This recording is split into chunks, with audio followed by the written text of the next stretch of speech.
नमस्कार साथियों, आप देख रहे हैं दैनिक टाइम। कुलदीप विद्या के साथ हैं, जिस स्कूल के प्रांगण में उपस्थित हैं RBR senior secondary school Bansduda road. और इस स्कूल के बारे में काफ़ी चर्चाएं सुनी थी और यहाँ से बच्चे दिन प्रतिदिन अपना भविष्य बना के निकल रहे हैं, क्योंकि यहाँ शिक्षा जो दी जाती है उस शिक्षा के क्षेत्र में बहुत ही अच्छा माना गया स्कूल को। चेयरमैन महोदय हैं, हम उनसे मिलवाएंगे, उनका क्या कहना है और आज जो हमारा पहुँचने का यहाँ मकसद था वो क्या था, आज क्या गतिविधि इस स्कूल के प्रांगण में की जाएंगी, वो भी आप हमारे साथ बन के देखेंगे कि क्या क्या गतिविधियाँ स्कूल के अंदर होती हैं, किस प्रकार से यहाँ के जो स्टाफ यहाँ रखा गया है वो कैसे बच्चों को यहाँ शिक्षा देते हैं, किस प्रकार की तैयारियाँ करवाते हैं। लेकिन शिक्षा की बात करें तो आपको सोचने पे मजबूर कर देगा ये स्कूल कि इसके अंदर ऐसा क्या है कि दूर दूर से बच्चे यहाँ पहुँचते हैं। तो हमारे साथ बने रहना। नमस्कार साथियों, आप जो बिल्डिंग देख रहे हैं ये बिल्डिंग है RBR सीनियर सेकेंडरी स्कूल बांसदूदा की। इस स्कूल के बारे में काफी चर्चाएं सुनी थी। आज हम आपको इस स्कूल के बारे में कुछ जानकारियां देते हैं। प्रेयर में बच्चे सबसे पहले ग्राउंड के अंदर एक साथ खड़े होते हैं। प्रेयर पूरी होने के बावजूद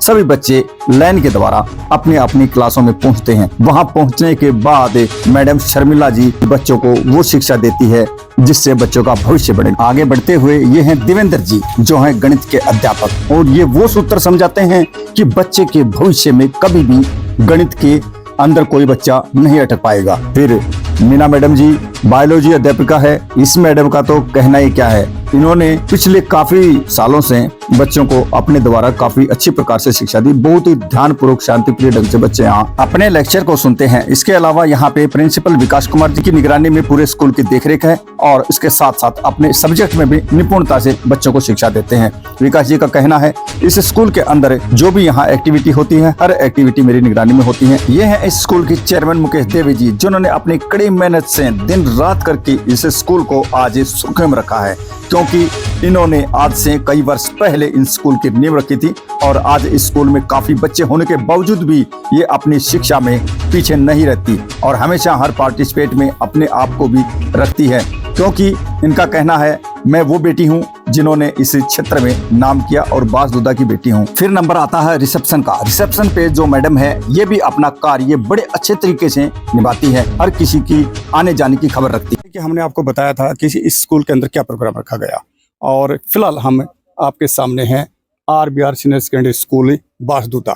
और इस स्कूल के अंदर आज जो प्रोग्राम है, इधर आपको नजर आएगा क्या प्रोग्राम रखा गया। इस स्कूल के अंदर GK क्यूज गीता महोत्सव का प्रोग्राम यहाँ रखा गया। इसके अंदर सभी बच्चे एक साथ होके स्कूल के प्रांगण के अंदर उपस्थित है।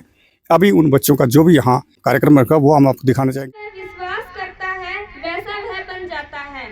अब मैं इन्हीं शब्दों के साथ कक्षा 12वीं से मधु और निशा को श्लोक के लिए आमंत्रित करना चाहती हूँ।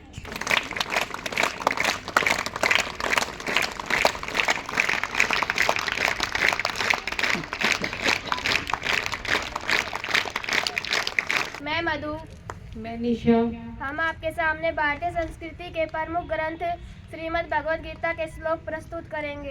नैनम छिन्दन्ति शस्त्राणि नैनम दहति पावके न चैनम क्लेदन्त्यापो न शोषयति मारुते। अर्थात आत्मा को न शस्त्र काट सकता है, न आग जला सकती है, न जल भिगो सकता है और न ही हवा सुखा सकती है। यदा यदा हि धर्मस्य ग्लानिर्भवति भारत अभ्युत्थानम् अधर्मस्य तदात्मानं सृजाम्यहम्। अर्थात हे अर्जुन, जब जब धर्म की हानि होती है अर्थात अधर्म में वृद्धि होती है, जब जब मैं अपने स्वयं का अवतार लेता हूँ। धन्यवाद। थैंक यू मधु एंड निशा। गण व मेरे प्यारे दोस्तों, आप सभी को नमस्कार। मेरा नाम पायल है, मैं कक्षा 12वीं की छात्रा हूँ और आप सभी के सामने गीता महोत्सव पर एक भाषण देना चाहती हूँ। हिंदू धर्म के अनुसार सबसे पवित्र धर्म ग्रंथ भगवद गीता को माना जाता है। इसमें 18 अध्याय व 700 श्लोक हैं। गीता भगवद गीता का अर्थ है भगवान व गीता शब्द का अर्थ है।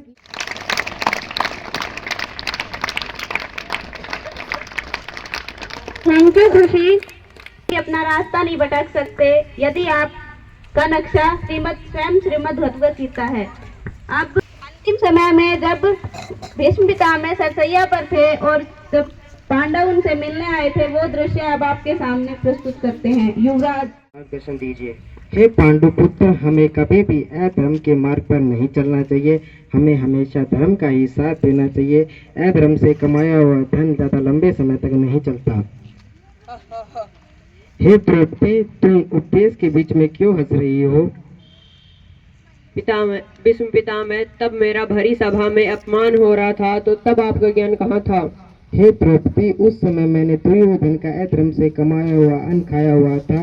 उसके अन्न ने मेरा गला दबा रखा था, इसलिए मैं आपको भरी सभा में कुछ नहीं बोल पाया। तो तब आपने अन्न खाया हुआ था, तब अब आप ज्ञान की बातें क्यों कर रहे हो? हे पुत्री, अब अर्जुन की बाण लगने से मेरा अधर्म युक्त रक्त मेरे शरीर से बाहर निकल गया है, इसलिए मैं आज तुम्हें ज्ञान की बातें बता रहा हूँ। जिसने गीता के ज्ञान को अर्जित कर लिया, समझो उसने सारे संसार को पार लगा लिया। समझो उसने सारे संसार को पार लगा लिया। अब इन्हीं शब्दों के साथ मैं क्विज वाले बच्चों को आमंत्रित करना चाहूंगी। Participants of Rani Laxmibai house, Hardik class 6, Keshav class 7, Khushi class 8, Vanshika class 9, Tamanna class 12। Radhe Radhe बच्चों। आज आप सभी को इस गीता उत्सव की हार्दिक शुभकामनाएं। यहाँ स्कूल के प्रिंसिपल महोदया, कोऑर्डिनेटर सर, अध्यापकगण, मीडिया स्तंभ के जाने माने पत्रकार बंधुओं, प्यारे बच्चों, आप सभी को पता है कि गीता क्या है। गीता हमारे देश का एक सबसे पवित्र ग्रंथ है। और ये भी पता है आपको कि गीता में क्या है। गीता में भगवान श्री कृष्ण के द्वारा अर्जुन को दिया गया वो संदेश है। क्यों भगवान श्री कृष्ण को अर्जुन को गीता का ज्ञान क्यों देना पड़ा? क्योंकि जब युद्ध शुरू होने वाला था, तो जब कौरव और पांडवों की सेना आमने सामने खड़ी थी, तो अर्जुन ने उन सबको देख करके भगवान श्री कृष्ण से कहा, हे केशव, जो मेरे सामने जो खड़े हैं, जिनसे मुझे युद्ध लड़ना है, वो तो सारे मेरे अपने हैं। मैं युद्ध किसके साथ लड़ूं? तो अर्जुन ने कहा कि हे केशव, मैं युद्ध नहीं लड़ूंगा और विरक्त भाव से भजन करूंगा। तो भगवान श्री कृष्ण ने कहा, अर्जुन, मां मनुष्य कर युद्ध, यानी कि मेरा स्मरण कर और युद्ध कर। क्यों? क्योंकि तेरे सामने जो सेना खड़ी है वो सब अधर्म के साथ खड़े हैं और अधर्म का नाश करना एक धर्म का ही कार्य है। इसलिए भगवान श्री कृष्ण ने अर्जुन को गीता का ज्ञान दिया। मुझे युद्ध करना है। देखो कितनी बड़ी बात कही थी भगवान कृष्ण ने कि मेरा स्मरण कर और युद्ध कर। जब युद्ध में भगवान का स्मरण हो सकता है, तो फिर तो हर एक काम में हम भगवान उस कार्य को करते हुए भगवान का स्मरण कर सकते हैं। आप पढ़ाई करते हो, पढ़ाई करते हुए भी भगवान का स्मरण करो, एकाग्रता बढ़ती है। और सबसे बड़ी बात, हमारे जो भगवान श्री कृष्ण ने, उन्होंने ही गीता में उस समय अर्जुन को जब ज्ञान दिया तो कहा कि हे पार्थ, मैं ही भगवान हूं। उन्होंने अपना रूप प्रकट किया। हालांकि उस रूप को ये कृत्रिम नेत्र नहीं देख सकते। कृत्रिम नेत्र उस रूप को, भगवान के उस विराट रूप को नहीं देख सकते। इसलिए पहले भगवान ने, श्री कृष्ण ने अर्जुन को दिव्य दृष्टि प्रदान की और उस दिव्य दृष्टि के द्वारा ही उन्होंने अब भगवान श्री कृष्ण के रूप का पान किया। उपलक्ष्य में जो क्विज कॉन्टेस्ट रखा है, उन सभी प्रतिभागियों को मेरा आशीर्वाद। बहुत अच्छा, धन्यवाद। राधे राधे। धन्यवाद सर, आपने अपने आशीर्वाद स्वरूप जो भी शब्द हमें प्रदान किए हैं, उनको हम तहे दिल से स्वीकार करते हैं। कर्ण के बचपन का क्या नाम था?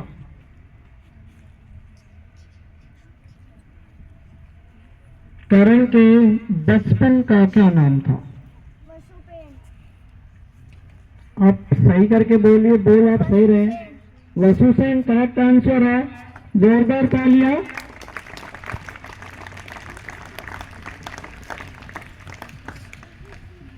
अभी आने वाले का साथी कौन होता है? विद्या राइट आंसर है। आप कहीं भी जाएंगे तो आपका साथ कोई नहीं निभाएगा, ना भाई ना बंधु न कोई भी कुछ भी नहीं निभा सकता। केवल विद्या एकमात्र हुआ है जो कि विदेश में जाने पर भी आपका साथ देती है। विद्या विदेश गमने। इन दोनों ने 14 क्वेश्चंस के आंसर करेक्ट दिए और थर्ड और फोर्थ जो हाउस है ये दोनों भी टाई हो गए हैं। इन्होंने 12 क्वेश्चंस के आंसर सही दिए। अब इनके लिए बोनस राउंड जा रहा है, इसमें सिर्फ एक ही मौका मिलेगा, सेकंड टाइम आंसर नहीं कर सकते हैं। जो पहले आंसर दे देगा उसको 1 पॉइंट मिल जाएगा और वो जीत जाएगा। तो पहले होगा फर्स्ट और सेकंड ग्रुप के अंदर कंपटीशन। जो पहले हाथ खड़ा करेगा ग्रुप, उसी को आंसर देने का मौका मिलेगा। अगर वो गलत देता है तो फिर दूसरे ग्रुप के पास जाएगा वो।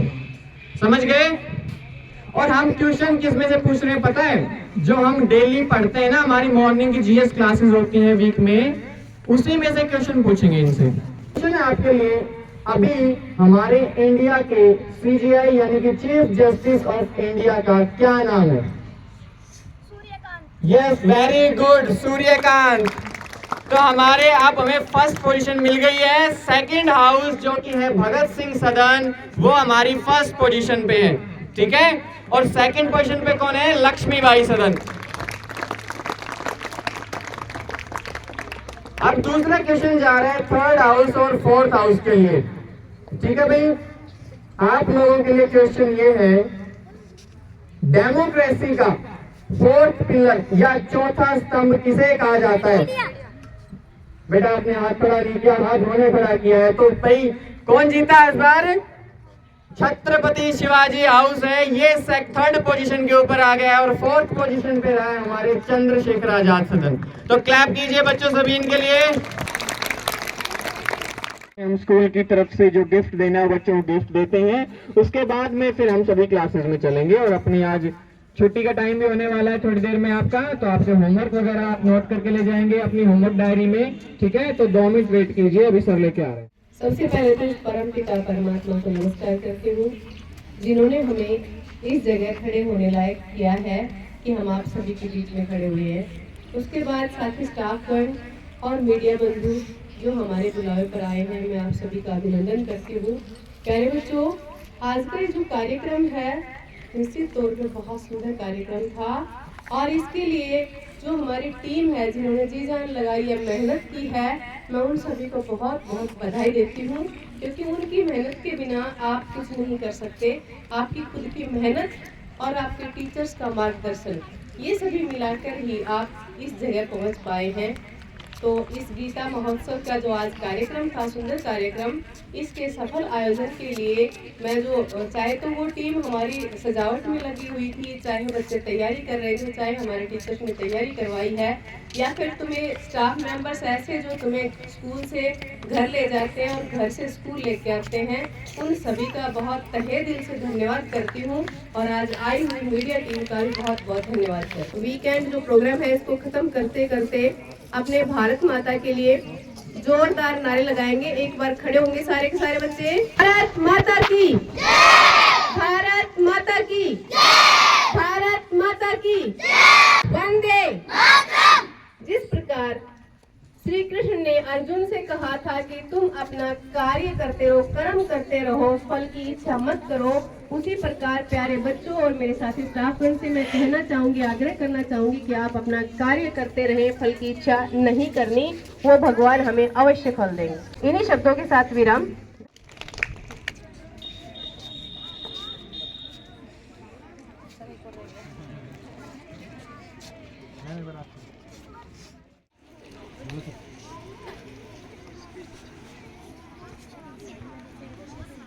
भैया जी, आपको सबसे पहले तो आपको और आपके दर्शकों को नमस्कार मेरी ओर से।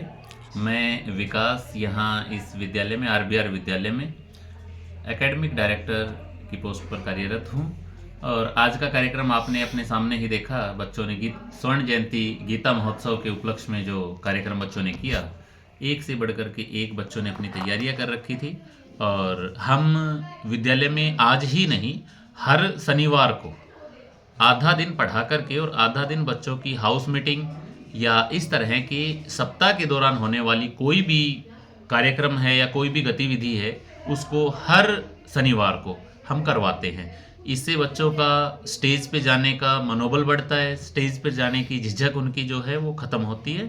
और पूरा कोशिश रहती है कि भाई हम बच्चों को एजुकेशन के साथ साथ कल्चरल एक्टिविटीज़ की तरफ भी फोकस करवाएं। आपने आज कार्यक्रम को देखा, बच्चों ने खूब शानदार प्रस्तुतियाँ अपनी रखी थी। सर, कुछ स्कूलों का मानना होता है कि इस प्रकार से बच्चों का टाइम वेस्ट होता है, उनकी पढ़ाई पे कुछ कम उसको पढ़ाया जाता है। इसके बारे में आपका क्या विचार है? भैया जी देखिए, आप अक्सर जो अच्छा बच्चा, दिमाग से अच्छा है, मानसिक रूप से स्वस्थ बच्चा है, वो बच्चा इन चीज़ों से कभी भी पीछे नहीं हटता है। उसके शिक्षा का सत्र भी इन सब चीज़ों से जितनी भी गतिविधियाँ होती हैं एक्स्ट्रा, उन सभी में जब वो पार्टिसिपेट करता है तो उससे कहीं ना कहीं उस दिमाग की वो एक्सरसाइज ही कर रहा होता है। तो अच्छे बच्चे को हमेशा इस चीज़ से बेनिफिट मिलता है। ये सब बहाने होते हैं कि केवल पढ़ाई पर ध्यान दें हम और इन सब गतिविधियों पर ध्यान ना दें। एक्चुअल में वो उन चीज़ों को तैयार करवाना, उनके पीछे मेहनत करने से पीछे हटना चाहेंगे। इसके अलावा सर, खेल के बारे में हम पूछना चाहेंगे, क्या क्या एक्टिविटी खेल के ऊपर प्रतिक्रिया करते हैं आप? बिल्कुल सर, आप हमारे डीपी सर से हम आपको मिलवाएंगे कि खेल को लेकर के उनकी अपनी खास खुद की भी एक पोजीशन अच्छी है और खेल ग्राउंड हमारा कंप्लीट पूरी तरह से है। सब खेल के इक्विपमेंट्स जितने भी हमारे चाहिए वो हम समय समय पर उनको निरीक्षण भी उनका करते रहते हैं और समय समय पर नए पुराने उनका जो बदलाव करना होता है वो भी हम करते रहते हैं। और खेलों के अंदर अभी हमारी चेयरपर्सन ने बताया भी था आपसे कि एक बच्चा हमारा कुछ दिन पहले अभी तरोताज़ा कि क्रिकेट की दुनिया में बीसीसीआई के अंदर भी उसका सिलेक्शन हुआ है। तो खेलों के अंदर तो स्पोर्ट्स के अंदर छोटे बच्चे हमारे राइस स्पोर्ट्स के अंदर बहुत ज़्यादा जा भी रहे हैं। ये क्षेत्र बता सकता है आपको। सर, इस संस्था का नाम RBR सीनियर सेकेंडरी स्कूल है। मैं गांव बासदूदा की बेटी हूं और मेरे पिताजी आज़ाद हिंद फौज के सैनिक थे। हमारे कोई भाई नहीं है, तो पिताजी के नाम से ही स्कूल का संचालन कर रहे हैं। पिछले 20 सालों से संचालन कर रहे हैं। और उसके पीछे एक रीज़न था, किसी औरत ने मेरे को कहा था कि नाम तो बेटे ही कर सकते हैं, बेटियों से कोई नाम नहीं होता। तो मेरे क्षेत्र की मैं ग्रेजुएशन करने वाली पहली बेटी थी और NSS के अंदर यूनिवर्सिटी अवार्ड ले चुकी हूँ, स्काउटिंग में गवर्नर अवार्ड ले चुकी हूँ। तो यह सब उन माता पिता का आशीर्वाद है। तो मेरे मन में ये था कि कुछ ऐसा करें कि मेरे पिताजी का भी नाम रोशन हो और पिताजी के नाम को भी जाना जाए। तो फिर मेरे मन में आया कि क्यों ना शिक्षा के क्षेत्र की तरफ चला जाए। और उस समय मैंने अपने पिताजी के नाम से आज से 25 साल पहले सन 2000 के अंदर राव बंसी राम सीनियर सेकेंडरी स्कूल, उस समय RBR private school, primary school होता था 5वीं तक का, लेकिन आज सीनियर सेकेंडरी स्कूल के रूप में है राव बंसी Ram senior secondary school. Sir, आज का एक सुंदर प्रोग्राम था और ये बच्चों का जैसे सैटरडे को, हर सैटरडे को कुछ न कुछ इवेंट के ऊपर होता है। तो अभी क्योंकि गीता महोत्सव चल रहा था तो अब की बार के जो हाउस इंचार्जेज हैं उन्होंने यही किया था कि सैटरडे को हम लोग हाउस इंचार्ज के शिप में जो एक्टिविटीज़ होंगी उनके अंदर हम गीता महोत्सव को ही सेलिब्रेट करेंगे। आपके स्कूल के अंदर किस प्रकार से शिक्षा दी जाती है बच्चों को? सर, हमारे स्कूल के अंदर हम लोग प्रैक्टिकल पे ज़्यादा विश्वास करते हैं, रटंत विद्या के ऊपर विश्वास नहीं करते। बच्चों को करके सीखने का मौका दिया जाए। आपके स्कूल के इस प्रांगण से किसी भी क्षेत्र में बच्चे यहाँ से निकल के गए हैं जिनके बारे में हम कह सकें गौरव से कि ये हमारे स्कूल का कभी विद्यार्थी रहा था? जी सर, ऐसे कई बच्चे हैं। बताइएगा सर। MBBS डॉक्टर हैं 2 बच्चे, उसमें दीपक गोयल है, गांव बासुदा का बेटा है।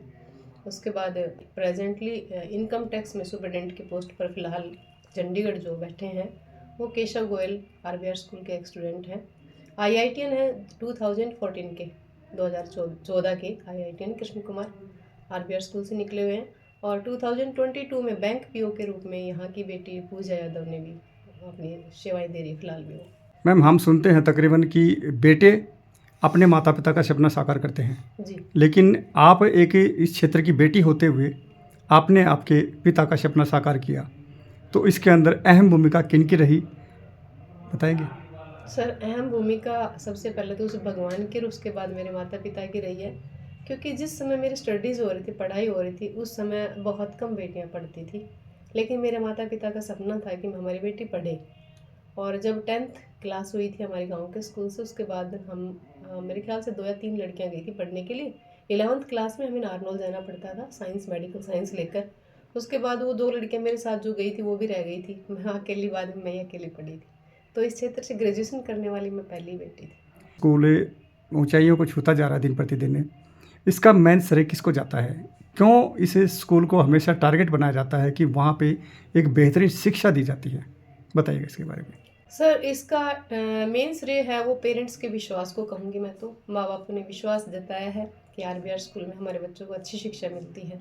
तो जो माँ बापों का सहयोग रहा है और साथ ही साथ जो मेहनती कर्मठ जो टीम है, सबका सहयोग मिलकर ये RBR स्कूल है वो अपनी ऊंचाइयों को छू रहा है। मैम, पेरेंट्स को आप क्या कहना चाहेंगे अपने बच्चों को आपके प्रांगण में भेजने के लिए? सर, मैं पेरेंट्स को एक बात कहना चाहूँगी कि कभी भी ऊंची दुकान है उसके अंदर बढ़िया पकवान नहीं होता। तो जो आज प्रोफेशन के हिसाब से, यानी बिजनेस के हिसाब से बड़ी बड़ी बिल्डिंग्स बना रखी हैं, बहुत मोटे मोटे पैसे ले रहे हैं, वहाँ कोई सबूत नहीं है कि आपके बच्चे की भी बहुत अच्छी लाइफ, बहुत अच्छी ज़िंदगी होगी और आपका बच्चा बहुत कुछ गेन कर पाएगा। हमें ये देखना है कि हमारा बच्चा क्या कर रहा है। दूसरे लोगों के बच्चों को जो हम देखते हैं, एडवर्टाइजमेंट में देखते हैं कि इस स्कूल के इतने बच्चे वहाँ गए, भाई आपका बच्चा क्या कर रहा है और आपके बच्चे को कितना मिल रहा है और आपका बच्चा क्या कर सकता है, वो अपने बच्चे को देखें। और दूसरी बात ये करें कि कभी भी पेरेंट्स को अपने जो सपने हैं वो बच्चों पर लादने नहीं चाहिए कि तुम्हें ये बनना है, तुम्हें ये बनना है। हमें बच्चों के साथ ये करना चाहिए कि उसकी जहाँ इच्छा है, जो चॉइस है, हो सकता है कि उनका बच्चा एक बहुत बड़ा आर्टिस्ट बन जाए, हो सकता है एक बहुत बड़ा प्लेयर बन जाए, हो सकता है कि कल को भविष्य में एक बहुत बड़ा खिलाड़ी बन जाए। तो बच्चों को ना सिर्फ और सिर्फ नंबर लाने की तरफ फोकस ना करें, दबाव ना बनाएं, बस तुम्हें इतने नंबर लाने, तुम क्लास में इस पोजीशन पर रह गए, तुम तो 10 के पीछे हो, तुम तो 5 के पीछे हो, तुम तो 6 के पीछे हो, तुम्हारे इतने नंबर क्यों आ गए। तो पेरेंट्स को इस चीज़ के ऊपर नहीं करना चाहिए। जी मैम, आने वाले समय स्कूल की तरफ से क्या उम्मीद करें कि बच्चे आगे किस प्रकार से यहाँ से निखरते हुए निकलेंगे? सर, डेफिनेटली हम बच्चों को पढ़ाई के साथ साथ नैतिक शिक्षा पर भी फोकस करते हैं और बच्चों को बार बार बताया जाता है कि अगर हम अपने धर्म की मूल जड़ों से जुड़ के चलते हैं तो हम बहुत आगे जा सकते हैं। क्योंकि कई बार कभी भी ऊंचाई के ऊपर पैर रखने की जगह नहीं होती। तो अगर बच्चे ऊंचाई पे जाएं, छुएं, तो ऊंचाई को छुएं तो भी अपनी जड़ों से जुड़े रहें, वो अपने माता पिता से जुड़े रहें, उनके संस्कारों से जुड़े रहें। हमारी सनातन संस्कृति में क्या क्या बातें हैं, किन किन चीज़ों को फॉलो करते आए हैं, आज विज्ञान भी उन चीज़ों को मानने लगा है। तो हमें अपनी धरती से भी जुड़े रहना है और ऊंचाइयों को भी छूना है।